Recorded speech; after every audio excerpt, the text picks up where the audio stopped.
Hello. So first I'd like to introduce myself. My name is Rachel Boudreau.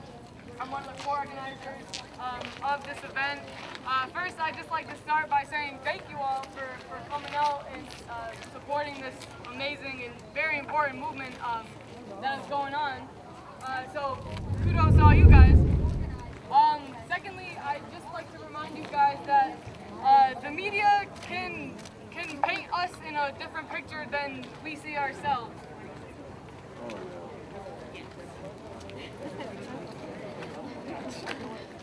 Push the button. Excuse me. Where was it? Oh yeah, so the media can make it seem like in America, if you are protesting, that you are anti-American and you are anti-government, but that's not the case. In this case, we are the true patriots of this country. We are fighting for freedom. We are fighting for rights. We are the soldiers of the civilian world, so I would like to remind you and commend you guys for being the strong, for being the voice of the people who can't speak, and for coming out here and playing your part in making a difference in our world and in our country. So, fists up for you guys, and keep doing what you're doing. That's all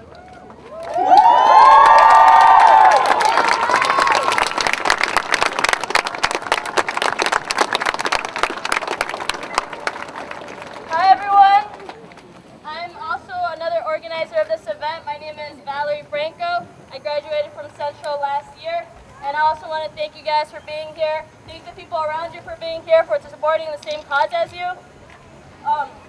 Much like Rachel said, Springfield can be depicted in a very bad way in the media. I know I saw a sign out there that said thug. A lot of people might consider us thugs to be in Springfield, but we do have a voice. We do fight for justice just like everywhere else in the United States that we see in the news right now.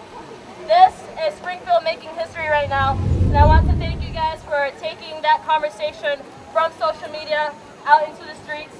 And we have to continue to have these conversations in our homes, in our social groups, in our educational and government institutions, and especially with those people outside of our circles who continue to oppress Black people and figuratively and literally take the lives of Black people every single day.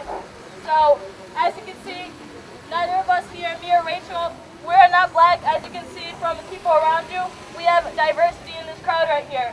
This isn't a fight just for Black people, but it's a fight between all of us to stop racism, institutionalized racism, okay? And I want to stress that this is a peaceful protest. We're not here to destroy the city of Springfield. We're here to destroy institutionalized racism. Amen.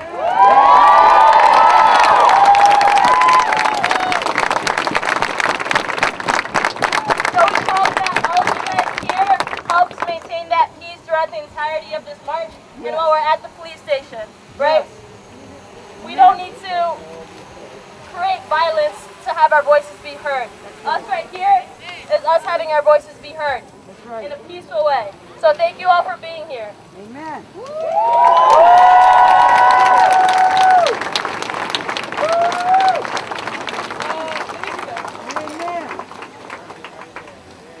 Miss McNamara, I don't know where you are, but I have your license. You dropped it somewhere.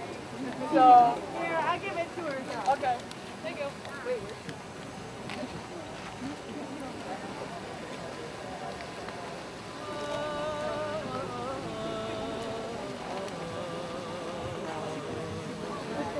Good afternoon.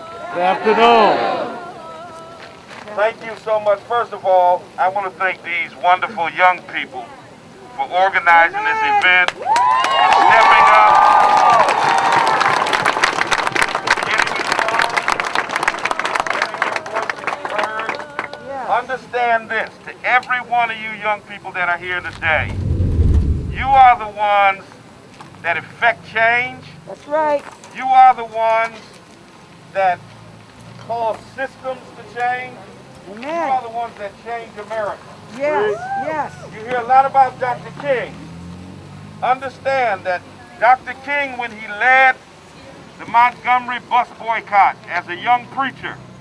He was only 26 years old. Come on. He died before he reached the age of 40 years old. Malcolm X died before he reached the age of 40 years old. Preach. Jesus died at 33 years old.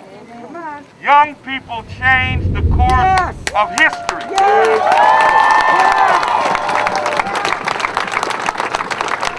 Many people say that you are the future, but I want you to understand that you are the right now. And we need you right now in this moment. This is your time. This is your moment.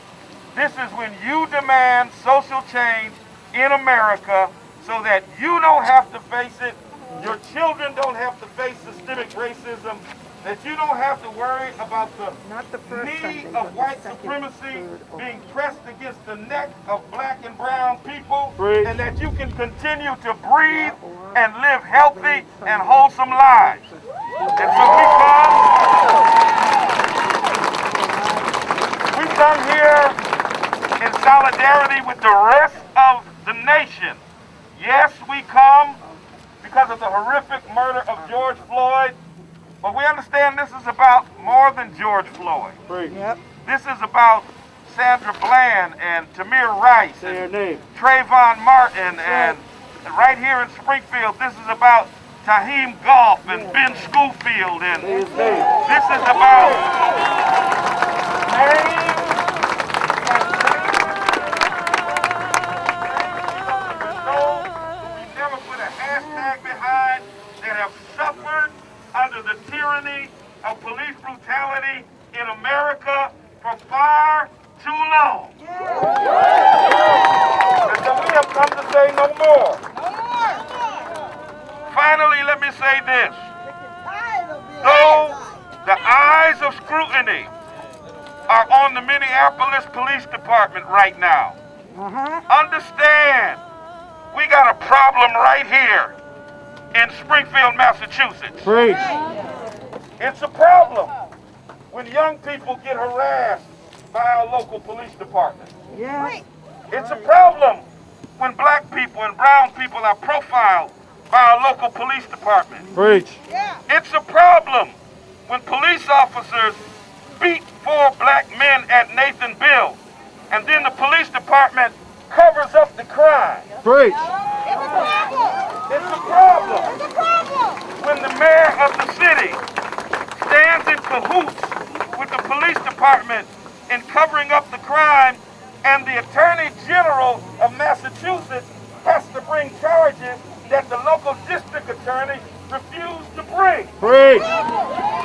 It's a problem when 14 current and former police officers are under criminal indictment in our city, and the police commissioner, with the support of the mayor, has the unmitigated audacity to reinstate 5 police officers who falsified police reports so that they could cover up this crime and put them back on the streets, and only took them off when the FBI told them they had to. That's a problem. That's a problem.